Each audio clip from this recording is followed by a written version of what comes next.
всички от пропагандираните в медиите кандидати произлизат от БКП и нейната тайна и явна милиция или са свързани с тях. Излишно е да споменавам другарката Кунева, снаха на близкия до тато комунистически убиец Иван Пръмов. Нито откровено червения Първанов теляк Калфин. Още по-малко комунисти и таен милиционер Алексей Каратиста Петров. Има ли смисъл да обсъждам момчето с пъстра биография Волен, който съвсем не е свободен? Върхът на подчинението и конформизма си той постигна през 1995 година.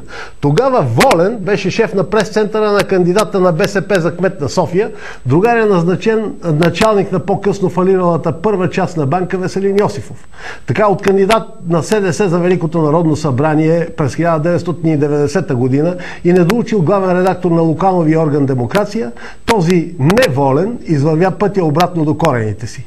След това послугува на номенклатурния тандем Андрей Райчев и Кънчо Стойчев в повереното им списание София, после търкаше кълките и на заместник партийния секретар на вестник Отечествен фронт Петю Блъсков във всекидневника Монитор.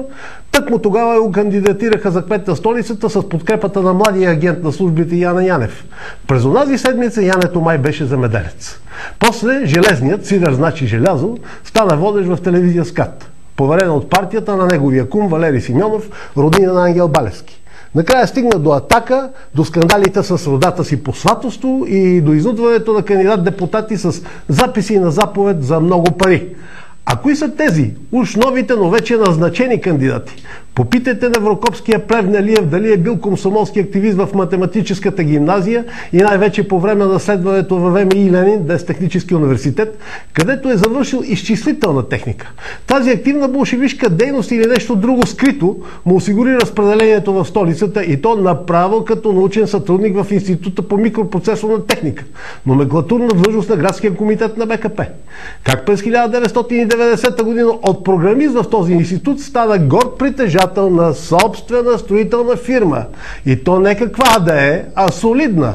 Има ли нещо вярно в твърденията на журналиста Григор Лилов, че тъкмо Росен Плевнелиев е бил щатен секретар на окръжния комитет на ДКМС в Горна Джумая?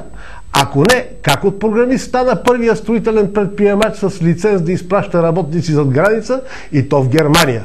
Да продължавам ли? Не, другарят Росен Плевнелиев не е избор на другарката министър-председателка ББ. То е назначение на световните сионистки кръгове. Те са приели предложението на БКП и са му доверили да работи за тях. Тук го е докарал друг техен слуга, твърде примитивният Симеон Дянков, служител на Световната банка, зет на видно американско ционистко семейство и роднина на Сталинка. Да, на Сталинка Георгиева, дъщеря на активен борец против капитализма, която на все още крехка възраст била преименувана на Кристалина. Сталинка е кадър на Държавна сигурност и конкретно на убития Емил Кюлев. Банкерската другарка ББ не е избирала, а само е козирувала. А Маргарита Попова? Попитайте я кой я проводи да учи право в доста напреднала за студентка възраст. И то във време, когато тази специалност нямаше задочно обучение. Кой я проводи на специализация в определени специални служби на Запад? Как стана преподавателка във Висшата милиционерска школа? Кой я назначи за говорителка на номенклатурния главен прокурор Борис Велчев, бивш съветник на Гоце Първанов? Сега разплитате ли мрежата на интернационалния комунизъм? ББ и Първанов уж се ругаят, а избраницата на министър-председателката беше лична говорителка на екс-Първановия съветник Велчев, който носи името на своя дядо престъпник Борис. Кръгът се затваря, а мишоците пак са в капана. Докато Сталинка Кристалина, Дянков и Плевнелиев играят в отбора на онези капитали, които изградиха ционисткия рай и сега постепенно изкупуват България. Всеки глас за тях е отваряне на рана в нашинската, в българската снага.